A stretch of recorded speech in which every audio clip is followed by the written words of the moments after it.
Assalamualaikum warahmatullahi wabarakatuh. Perkenalkan, nama saya Elis Maningsi, NIM 102222116, kelas SC, Prodi Fakultas Syariah. Di sini saya akan menjawab soal UAS pidana. Yang pertama, soalnya itu bagaimana cara menganalisis perbuatan seseorang menggunakan ilmu hukum pidana material dengan baik sesuai syarat dan konsekuensi atau perbuatannya sehingga dapat mematuhi aturan yang berlaku di Indonesia. Untuk kita dapat mengerti bahwa perbuatan seseorang itu merupakan unsur tindak pidana atau tidak, maka kita perlu menganalisa hukum unsur pidananya. Untuk hukum unsur pidananya tersebut itu ada 6. Yang pertama, unsur tindakan. Yang kedua, unsur kesalahan. Yang ketiga, unsur kuasilitas. Yang keempat, unsur objektivitas. Yang kelima, unsur subjektivitas. Dan yang keenam, kepatuhan terhadap undang-undang. Unsur yang pertama yaitu unsur tindakan. Unsur hukum pidana material yang pertama adalah unsur yang dimana merujuk kepada perbuatan fisik atau konkret yang dilakukan oleh seorang pelaku. Nah, untuk menganggap perbuatan tersebut termasuk tindak pidana atau bukan, maka harus adanya tindakan atau kelalaian yang melanggar hukum. Contohnya itu seperti penipuan, pembunuhan, dan pencurian. Unsur pidana yang kedua yaitu unsur kesalahan. Unsur hukum pidana material yang kedua ini adalah unsur kesalahan yang berhubungan dengan keadaan mental dan niat yang dilakukan oleh seorang pelaku yang ingin melakukan perbuatannya. Unsur kesalahan ini menyangkut elemen seperti kesengajaan dengan niat, terus kelalaian yang disengaja, dan kesalahan pengetahuan yang patut.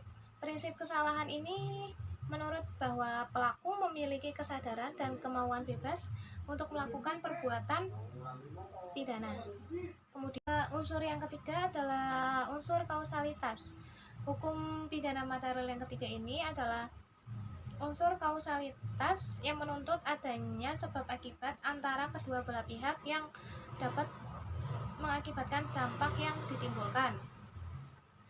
Artinya itu tindakannya pelaku harus menjadi penyebab langsung dan dari hasil atau berkonsekuensi yang tidak sah atau melanggar hukum. Kemudian yang keempat yaitu unsur objektivitas. Unsur hukum pidana material yang keempat adalah unsur objektivitas, di mana unsur yang mencakup semua faktor-faktor luar yang terkait dengan perbuatan pidana. Ini termasuk objek dari kejahatan, situasi atau kondisi di mana perbuatan yang dilakukan, atau konsekuensi sosial dari perbuatan tersebut.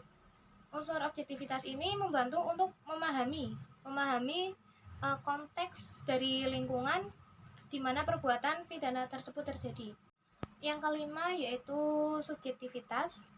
Unsur hukum material pidana yang kelima adalah unsur subjektivitas, yang dimana unsur tersebut berkaitan dengan kondisi mental dan keadaan batin pada saat melakukan perbuatan, di mana unsur ini itu meliputi faktor seperti niat jahat, motivasi atau maksud pelaku, atau kesadaran pelaku tentang melanggar hukum dan tindakannya.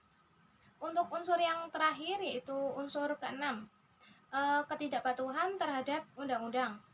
Unsur hukum material yang keenam adalah ketidakpatuhan terhadap undang-undang. Unsur ini menunjukkan bahwa perbuatan pelaku itu melanggar undang-undang yang berlaku. Tindakan tersebut harus bertentangan dengan norma hukum yang ditetapkan oleh sistem hukum yang berlaku di suatu negara. Kemudian untuk soal nomor 2, adapun soalnya yaitu bagaimana harapan Anda mengenai hukum pidana material di Indonesia pada masa yang akan datang. Harapan bagi hukum pidana yang akan datang yaitu mengingat banyaknya pasal RUU KUHP dengan adanya treatment. Yang kedua itu